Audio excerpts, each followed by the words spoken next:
autre. Olivier, l'heure est venue de passer à l'action, cessez de somnoler, réveillez-vous et là, je vais me réveiller rapidement. Aujourd'hui, on parle tout simplement de votre plat préféré. Oui, j'adore ça. Le vol au vent ou la bouche à la reine. Et pour tout de suite répondre à cette question, quelle est la différence ? Je vais vous répondre tout de suite. En fait, le vol au vent, c'est un plat de partage. Il est grand, on le mange à plusieurs en général. Et la bouchée à la reine, c'est la même chose, mais de manière individuelle. Voilà. Alors c'est vrai que, notamment en Belgique, par exemple, on parle beaucoup de vol au vent, qu'on confond un peu les deux. La bouchée à la reine, on l'appelle le vol au vent là-bas. Mais dans la grande tradition culinaire française, voilà, la bouchée à la reine, c'est une petite bouchée, alors que le vol au vent, c'est un grand plat. Alors c'est un grand plat au sens premier du terme, mais aussi c'est un grand plat tout court parce que c'est vraiment un des emblèmes de notre grande gastronomie bourgeoise. Le vol au vent, c'est Antonin Carême qui l'a vraiment popularisé. On peut pas dire qu'il l'ait inventé parce que le concept de prendre de la pâte et de la remplir avec des préparations, ça existe depuis le Moyen-Âge. Mais lui, il va s'appuyer sur deux choses. À la fin du 19e siècle, il va s'appuyer sur la pâte feuilletée, qui a été inventé quelques années plus tôt, on pense par un certain Claude Gelée, mais on n'a pas le nom exact, mais en tout cas la pâte feuilletée date du 17e, fin 17e, début 18e. Antonin Carême va beaucoup la perfectionner, il va lui donner un côté très aérien, très léger, une pâte qui vole au vent. Et c'est de là que vient le nom de vol au vent. Mais ce qu'il y a à l'intérieur, ça vole pas en revanche. Et la forme était déjà cette forme. C'était déjà c'était plutôt une forme rectangulaire, très grande, alors que la bouche à la reine c'est une petite forme ronde. Mais ce qu'on appelle vol au vent ou bouche à la reine, c'est pas le plat complet en fait. C'est simplement ce qu'on appelle le vidé de pâte. Et donc le vol au vent, c'est la pâte feuilletée vide et ensuite qu'on va garnir.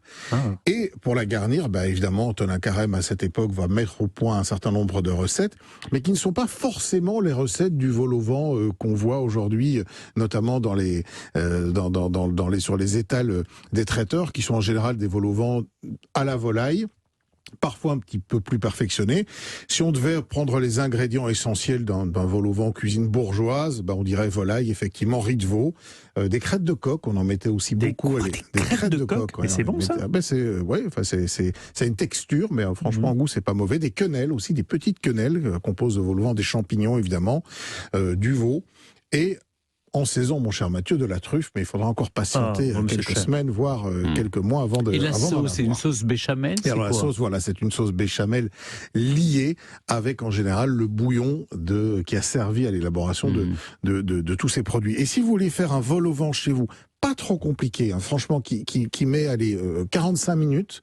Vous achetez alors les vols au vent vides, les bouchées à la reine chez un traiteur, ça vous n'allez pas le faire vous-même, c'est trop compliqué la pâte feuilletée. Franchement, c'est laborieux, mais simplement avec des cuisses de volaille, des champignons de Paris, un petit peu de veau haché que vous allez former en boulettes de viande, du bouillon de volaille, et puis les ingrédients pour faire le roux et donc cette sauce blanche, c'est-à-dire du beurre et de la farine en temps pour temps, 30 grammes à peu près, et un petit peu de crème liquide.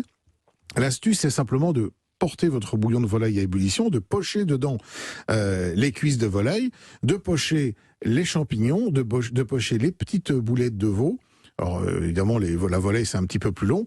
Vous récupérez tout ça, vous faites réduire le bouillon, et ensuite, un roux, on rajoute le bouillon, on rajoute un peu de crème, et là, on a vraiment cette sauce qui a pris le goût des ingrédients, qui a pris le goût de la volaille, du veau, des champignons. On lie tout ça à une sauce un peu compacte, on remet tous les ingrédients dedans, on chauffe les bouchées à la reine, on les remplit.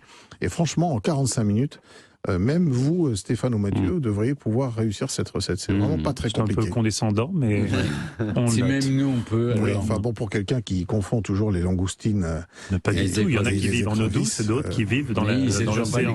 Absolument pas. J'ai parfaitement compris. David, une version portugaise du vol au vent ? Oui, avec des petites de la morue peut-être effilée. On peut faire des vols au vent de la mer entre guillemets, avec des bases notamment de crevettes. Pourquoi pas de langoustines en ce moment.